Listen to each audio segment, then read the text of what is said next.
Hey there my horror movie fans, welcome back to the channel. Now today I am diving into a low budget, brutal sci-fi survival thriller that's called Primal Games, directed by David Ryan Keith. Now this is a movie that is packed with clones, carnage and conspiracy, and I just gotta say guys that this movie actually surprised me on how good it was going to be. I actually think this is actually one of my favourite movies of 2025 this year so far, and I don't say that lightly. So even though I said at the start of this video that it is a low-budget horror movie, do not let that put you off. Primal Games tells the story of Ben and Sarah, a young couple on their honeymoon, played by John Love and Hannah Bendz. Now, their dream getaway turns into a nightmare when they are kidnapped and thrown into a deadly game where clones of themselves are being hunted for sport. Now, what I just loved about this whole concept is the fact that for the first, say, 20-30 minutes of this movie, we are unaware of what's really going on in the background. We assume that Ben and Sarah are about to be tortured and killed by some crazy maniac guy in the forest who is called Sean, by the way.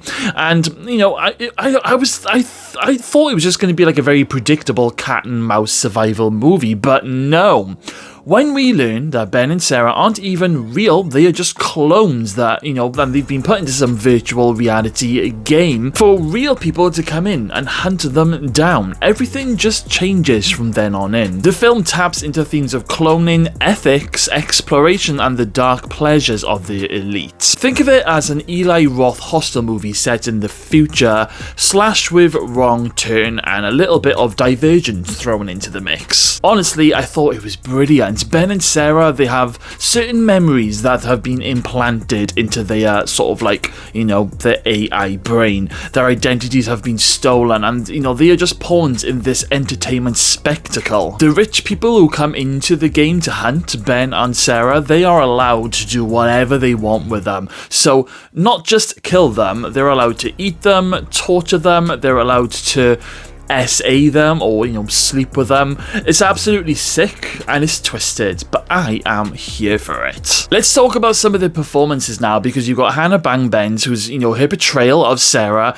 adds a layer of emotional vulnerability mixed with this sort of steel armor that she almost has, even from the start of the film. I mean, she goes from this confused character to then calculated killer without losing any authenticity, which helps ground the more over-the-top moments. And then we've got John Love as Ben, who is just gorgeous. Now, he is also a solid character. His performance brings believable intensity and desperation. And also the relationship between him and Sarah helps elevate the stakes. You actually care whether if they survive this horror, and that's not always a given in a horror or a sci-fi film. Like, you really do root for these characters. Gary Casper as Sean, the crazy guy, he is more hit or miss for me. I mean, he delivers a menacing presence, calm, collected, and sociopathic, but the character is pretty wooden for my liking. We get glimpses of his motivations, but he mostly ends up being the stereotypical rich villain who just enjoys chaos for the sake of chaos, and you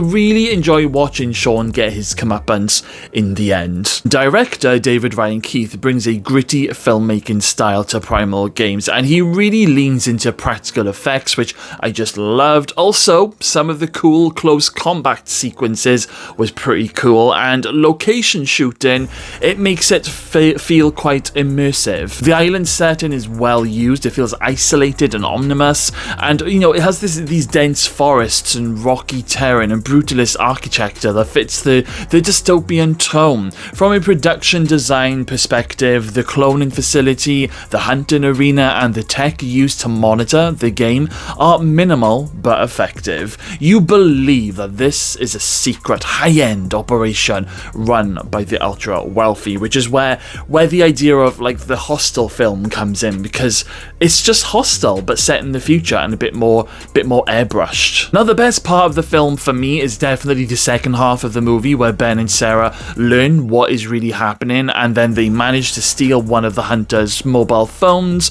They then go into settings, and then they turn up their aggression and their intelligence settings, turning them both into unstoppable machines, basically, and it's all systems go from there on in, and they really do fight their way out of the game and then into the real world, where they face more gunfighting that will lead them to the people who are actually running this whole horror game, and it leads us on to a final battle. But will Ben and Sarah make it out alive as clones? Well, I am not going to spoil that one for you. You will have to watch it. But what I will say is that it gets very intense and full on in the final act, but it really does have you gripped. I couldn't take my eyes off the television screen. My legs were literally dancing on the floor while I'm sitting there watching everything. I was engrossed and totally into it. There were a couple, not many, but there were a couple of some pretty gory moments as well. So if you like the gore side of horror and sci-fi, then, you know, you probably will enjoy this. I kind of feel that this film has a little bit of everything in there. Nothing was really over the top, but there's something for everyone to enjoy. I was actually really impressed with this movie. I think it's such a shame that this film hasn't had more promotion thrown at it. I mean, it was released onto digital streaming in May, and you can actually watch it right now on Amazon, and I think Apple TV as well. So make sure that you do add this movie to your watch list. I promise you won't regret it. We need to get the word out there for this movie. So guys, please go and watch and then share. Okay then, so my final thoughts on Primal Games. Well, it's gritty, it's ambitious, and it's this survival thriller that wears its influences on its sleeve. It doesn't reinvent the wheel, but it knows what it is. It's a fast-paced, intense sci-fi horror genre with enough intensity to hold your attention that doesn't drop the ball into the final act. The performances are solid, the action is satisfying, and the core idea of clones being hunted for sport is just a wild and quite scary, because this could happen in this whole AI world that we're now currently living in. And if you're a fan of dystopian sci-fi or survival horror with an indie edge, then you're gonna love this film. Add it to your watch list immediately, guys, and then tell all your horror friends to go out there and watch it, because I just loved it. I really did. So, okay then, guys. Well, I am gonna give Primal Games a very well deserved 7.8 out of 10. I will definitely be buying a physical copy of this movie when it is released. Okay then, guys, well, have you seen Primal Games? If you have, then what did you think? Did you enjoy it? Let me know all of your thoughts in the comments box below, because I will really be interested to hear your thoughts on this one. And of course, guys, as usual, hit that subscribe button for all future updates. Right then, guys, that is a wrap. Thank you all for watching today. I will see you all in my next video.